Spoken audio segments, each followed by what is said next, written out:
Bien, en el año 2021, el programa sueco de cáncer de mama incluyó 80.000 mujeres en dos grupos de 40.000 cada uno para detección de cáncer en forma temprana, ¿no? Cáncer de mama.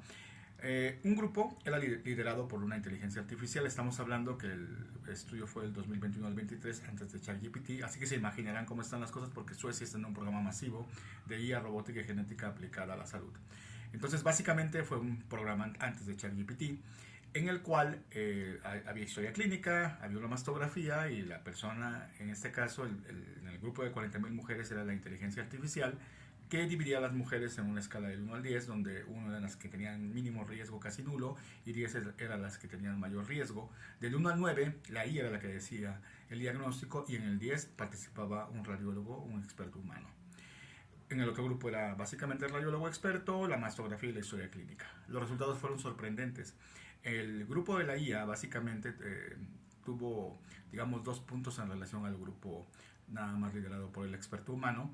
El primero, que hubo 244 diagnósticos tempranos de cáncer de mama en el grupo de la IA contra 203 en el grupo liderado por el humano. Lo cual el comité sueco encargado lo minimizó diciendo que era por el azar. Pero otros grupos, otras personas expresaron su preocupación y una advertencia y lo pusieron como una seria advertencia y una gran preocupación, pues por lo obvio, ¿no? Se entiende perfectamente cuál es la advertencia y cuál es la preocupación. Donde sí fue incontestable fue en relación a la eficiencia, ¿no?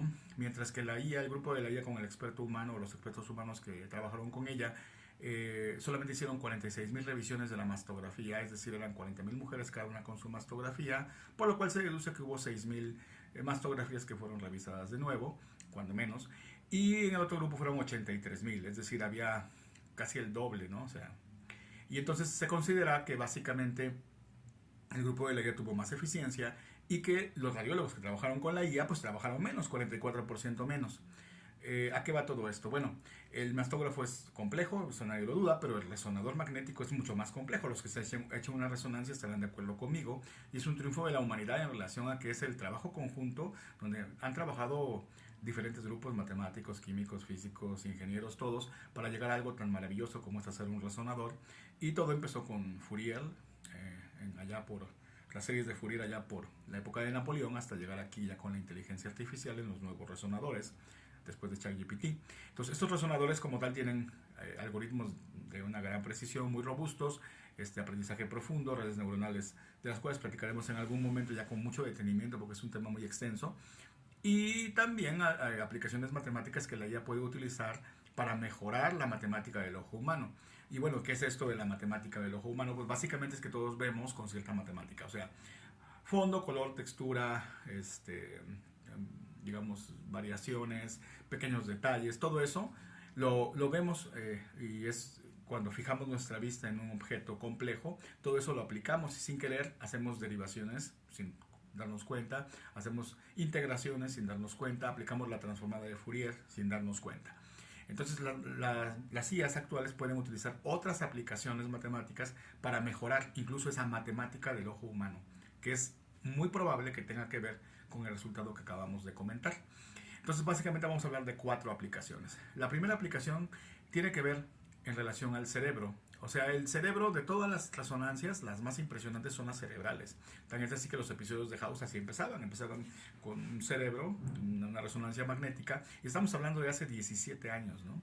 O sea, tan solo los software de los resonadores han mejorado muchísimo de esa época para acá. Entonces, como tal, de todas las zonas, una de las más fascinantes y difíciles es el hipocampo. Primero porque es pequeño, segundo porque es muy curviado, dicen que se parece a un caballito de mar, yo nunca le he visto la forma. Seguro porque es hiperconectado, ¿sí? Tiene varias densidades, es profundo en el cerebro, es difícil, es todo un reto el hipocampo, ha sido un reto. Está la corteza cerebral, está la amígdala, y al final de cuentas lo importante con los resonadores actuales es que pueden aplicar ya, aparte de todos los algoritmos, pueden aplicar matemáticas propiamente complejas a ese nivel. Y el hipocampo es muy importante porque es el área de la memoria episódica, es donde tú recuerdas en forma fría lo que pasó. Vas con una persona, un amigo, una amiga, recuerdas el episodio y la amígdala te dice las emociones que sentiste y la corteza te dice las decisiones a las que llegaste después de esa plática o las ideas que se te quedaron, ¿no? Entonces el hipocampo es fundamental, es dirían por ahí, la sede de la memoria, que es una de las potencias del alma, ¿no? Entonces, básicamente una de las aplicaciones que se pueden ver ahí es, por ejemplo, la teoría de la topología de Charles Simmons. Básicamente, la topología es el área de la matemática que mide estructuras geométricas o en 3D que resisten la compresión y la distensión. El hipocampo es una estructura muy similar y básicamente tienen que ver con los fibrados, ¿no? La estructura de fibrados son espacios o familias de espacios que dentro tienen otros espacios que se comunican entre sí de una forma suave por algo similar a un tipo de fibras, por decir. Estoy parafraseando porque realmente el concepto es números, ¿no? Y siempre el lenguaje parafrasea para darse a entender un concepto más difícil, ¿no? Entonces, en ese fibrado el hipocampo tiene ciertas características que lo hacen ideal. ¿Qué veríamos en una aplicación así, con una resonancia magnética, con una IA? Bueno, pues veríamos la conectividad. El hipocampo es hiperconectado. Mínimo tiene que conectarse con la amígdala y mínimo con la corteza cerebral y con muchas otras áreas cerebrales. Entonces la conectividad y las alteraciones en la conectividad por medio de este tipo de aplicación matemática se pueden anticipar antes de que enfermedades como la esclerosis múltiple, la epilepsia, el Alzheimer, el Parkinson, la enfermedad cerebrovascular se manifiesten. Pero eso es lo negativo. Lo positivo, por ejemplo, es la orientabilidad. La orientabilidad es que desde chiquito los grupos celulares van migrando y se van conectando hacia diferentes zonas y eso puede explicar, en parte, los prodigios de memoria. Kim Peek fue un ejemplo. Kim Peek memorizó 11.000 libros. Desafortunadamente ya no está con nosotros en esta era, pero hay otros grandes memoriosos y pudiéramos descubrir el secreto de este enorme poder del ser humano. Le digo, alguien decía hace 1500 años que era una de las potencias del alma, porque define quién eres en cierta forma, ¿no? Otra situación que podemos aplicar, otra integral es la integral de Riemann. La integral de Riemann tiene que ver con el área bajo la curva. Básicamente se representa con unos pequeños cuadritos debajo de una superficie curviada que es en forma continua y que nos permite ver sobre todo aspectos de volumen y de forma. En el caso del volumen, se puede anticipar cuando una enfermedad neurodegenerativa que afecta la memoria, como el Parkinson, como el Alzheimer o la esclerosis múltiple, está causando una reducción de volumen que a lo mejor no es muy evidente al ser humano, pero muy importante también, puede distinguir por cómo utiliza la intensidad de señal del resonador, las diferentes intensidades, puede definir áreas celulares, zonas de sustancia gris con grupos neuronales específicos y zonas de sustancia blanca o neuroglia de conexión propiamente entre ellas y ver dónde hay alteraciones antes de que haya incluso síntomas, ¿no? Recordemos que todo es un espacio tridimensional con ejes de Y, de X y de Z, ¿no? Pero también podemos, en espacios discontinuos, aplicar la integral de Lebesgue en superficies curveadas como el hipocampo. La integral de Lebesgue lo que hace es, en este caso, con las intensidades de señal de la resonancia, juntar diferentes puntos, ¿sí?, en el espacio que tengan características y una función condicionada desde el principio y permitan hacer zonas de franjas, ¿sí?, que no nada más pueden ser negativas, pueden ser incluso positivas, de que estén mejor conectadas en personas de diferentes edades, de diferentes trabajos, de diferentes aspectos culturales, y eso nos permitiría ver qué es lo que hace que se conecten mejor. O sea, no todo es negativo. Y por último, la integral de Ricci.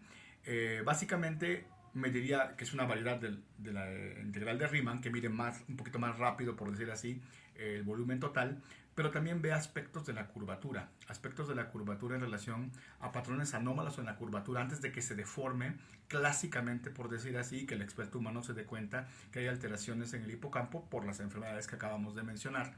Y entonces se puede anticipar a una persona antes de que se enferme que hay un patrón que a lo mejor habrá que revisar en 3 meses, en 6 meses, en un año. Y si todo sigue bien, bueno, pues fue una situación, digamos, normal, por decir así, ¿no? Una variante, le dicen por ahí, una variante normal. O si resulta que si hay una alteración, se anticipó y se puede dar un tratamiento antes de que las cosas pasen. Entonces, por lo que vemos, estamos en hombros de gigantes. O sea, realmente te van a gloriarse de que sabe uno mucho. No, o sea, básicamente todo es el trabajo de miles de años, de miles o millones de personas. Y lo que nos queda ahorita ante la memoria tan impresionante de las IAs y todo lo que viene es aprender a integrar bien, a saber clasificar la información. Siguiente video vamos a hablar de un personaje muy querido por el público, pero muy complejo tanto en su personalidad como en sus movimientos, el señor Wick, Mr. Wick. Así que Hansel y Gretel, señores, seguimos.